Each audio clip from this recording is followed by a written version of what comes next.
Welcome back viewers, आप देख रहे हैं वीकेंड का सबसे पॉपुलर कार्यक्रम ये देश है हमारा। शादाब साहब का अभी आप जवाब दे रहे थे कि रिलीजियस मेरा विश्वास है, स्वामी जी को आप दे रहे हैं जवाब। जब आप ये बताइए, इस्लाम तो कोई धर्म ही नहीं है, मजहब है, पंथ है, जबरदस्ती थोपा जा रहा है। मैं चुनौती से कह रहा हूं, आप बता दीजिए इस्लाम अगर धर्म हो, मैं बाहर चला जाऊंगा। जी बताइए आप। ठीक है, ओके शादाब का जवाब होगा। पहली बात आप लोगों से ले रहा हूं। अभी आपने ग्रेजुएशन तो किया होगा ना, उसमें सवाल सुन, जवाब रिलीजन का ऑप्शन आया होगा। आपने कहीं हिंदू फील किया होगा अपने आप को? क्या हिंदू, मेरे विद्वान बैठे हैं, सनातन धर्म के विद्वान है, सनातन धर्म तो है, लेकिन हिंदू शब्द कब आया, क्या लेना देना है उसका सनातन धर्म से, वो मुझे बता दीजिए। विदेशियों ने नाम दिया, उस नाम को ढोरे, पहले अपना सोच लीजिए, बाद में मेरे से सवाल करना। जी आप बता दीजिए, आप बता दीजिए कहां से आया हिंदू? जी, बृहस्पति आगम में लिखा, हिमालय समारंभ यावत बिंदु सरोवरम तद्देव निर्मितम देशम हिंदुस्तानम प्रचक्षते। तो हिंदुस्तान आ गया ना, हिंदू से हिंदुस्तान आया। हुआ, अरे ठीक, पाखंड हुआ है, सनातनी लोगों के साथ पाखंड हुआ है। क्या पाखंड हो रहा है? किसी वेद में हिंदू शब्द कैसे आया? ओके, देवकीनंदन जी कुछ कहना चाह रहे हैं। देवकीनंदन जी बोलिए, देवकीनंदन जी, मैं आपको मौका दूंगा। रुक जा भैया, ओ भैया ने रुकला भाई, हम बैठे हैं यहाँ, कुछ नहीं, एक क्वेश्चन नहीं है। ये जो काली जैकेट वाले चौहान साहब हैं जी, पाखंड का अर्थ बताएं क्या है? हाँ, मैं बता रहा हूं। पाखंड का अर्थ वो है जो सनातनियों के साथ हुआ, टैग में हिंदू लिख दिया गया, यही सबसे बड़ा पाखंड है, यही अर्थ है। बजा ताली, हाँ, और सर्च करना।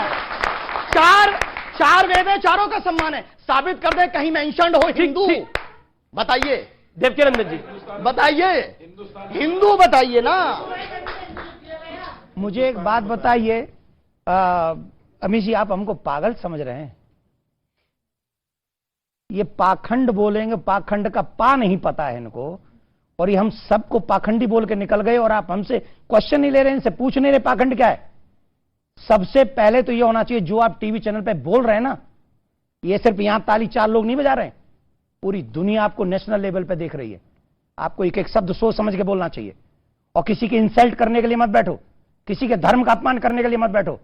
पाखंड उसे कहते हैं जो परमात्मा से भिन्न है, जो है नहीं पर दिखावा करता है, जो है ही नहीं। पाखंड, मैं धर्म में रहता हूं पर धर्मात्मा नहीं हूं, इट मीन्स पाखंड। किसी ने कोई चाल, वो षड्यंत्र हो सकता है, वो पाखंड नहीं है।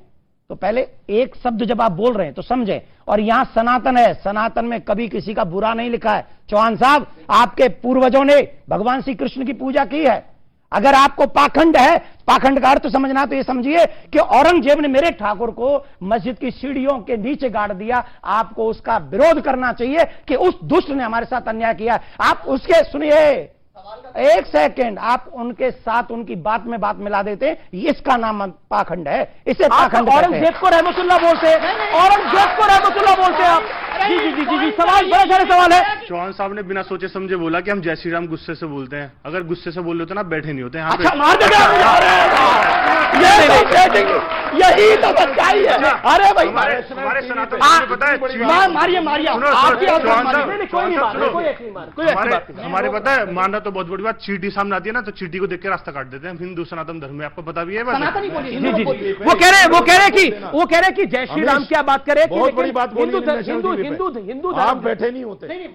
बहुत बड़ी बात बोलिए, खंडन कीजिए इसका। हमने किसी को कहा कि ऐसा कर देते, नहीं, खंडन कीजिए इसका, खंडन कर दीजिए। दूसरी चीज, जी ठाकुर, हमारे चौहान साहब से एक बात है, उसने जब ये शब्द बोला तो हमने हाथ उठाया कि ये बात नहीं बोलनी चाहिए, हम सबने उठाया।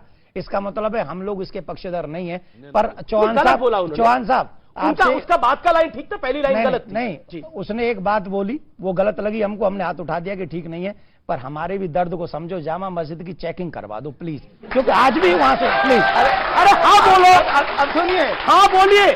देखिए, प्यार आपने बोला, प्यार है, मोहब्बत है, तो हाँ बोलिए ना। नहीं, हमसे मोहब्बत है तो अच्छी बात है, लेकिन ठाकुर साहब को शादाब चौहान पे विश्वास है, नरेंद्र मोदी पे नहीं है। तो चलिए, प्रधानमंत्री बनेंगे तो जो सच होगा वो सामने आ जाएगा, दूध का दूध, पानी का पानी हो जाएगा। देश के प्रधानमंत्री ने जब राम लला का मंदिर का शिलान्यास किया तो बहुत सी पॉलिटिकल पार्टीज ने बोला कि यह सही नहीं था, एक प्रधानमंत्री के तौर पर वो मंदिर का शिलान्यास करने के लिए जा रहे हैं।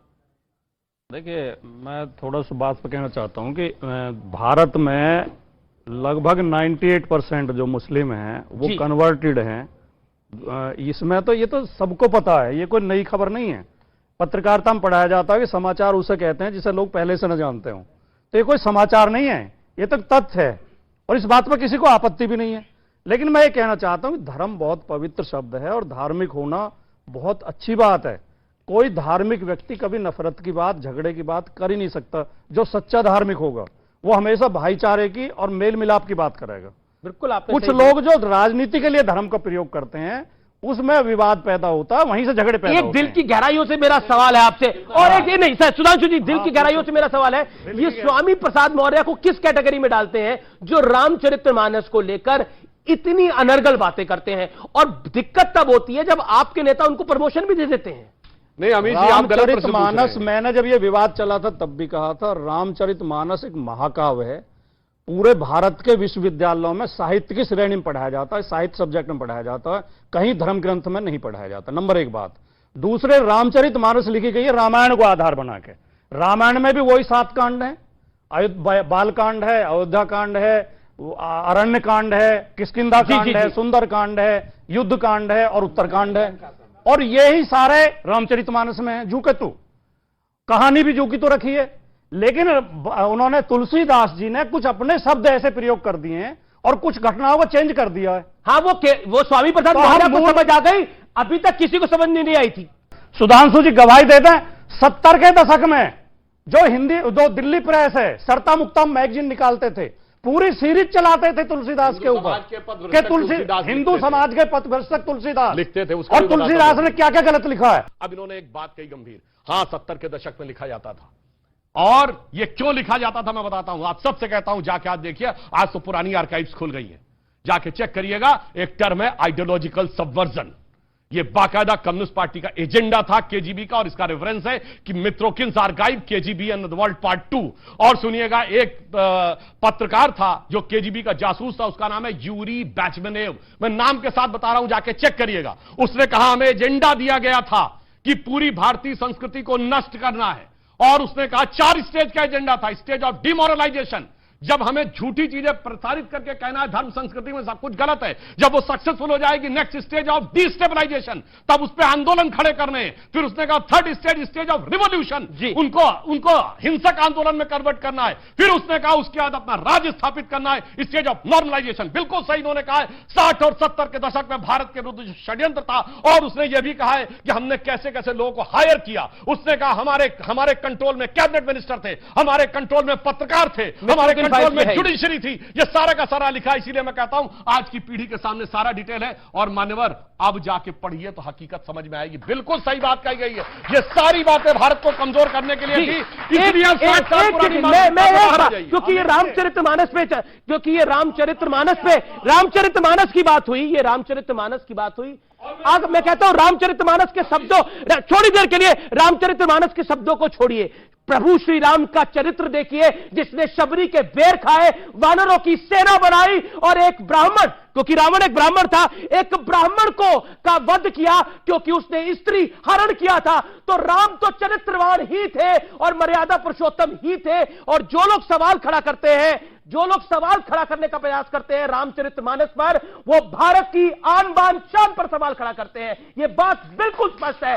वो लोग भारत की संस्कृति को मिटाना चाहते हैं, वो लोग भारत के अध्यात्म को समाप्त करना चाहते हैं। यही काम अंग्रेजों ने किया था। उन्होंने जातियों में इतना बांटा था हिंदुस्तान को कि हमारे अपने लोगों का अपने ऊपर से भरोसा हट गया था। उन्होंने इकोनॉमिकली हमें कमजोर कर दिया था और हमें अपना गुलाम बना लिया था। इसलिए जो व्यक्ति अपनी जड़ को मजबूत रखता है, वो पेड़ ऊपर ही जाता है, वो नीचे नहीं गिरता। इसलिए हिंदुस्तान के लोगों, अपनी जड़ को मजबूत रखो, नहीं तो कब अंत हो जाएगा पता नहीं। जी, हमारा जवाब लेना चाहिए। जी, जवाब लेना चाहिए। हाँ, बोलिए। बहुत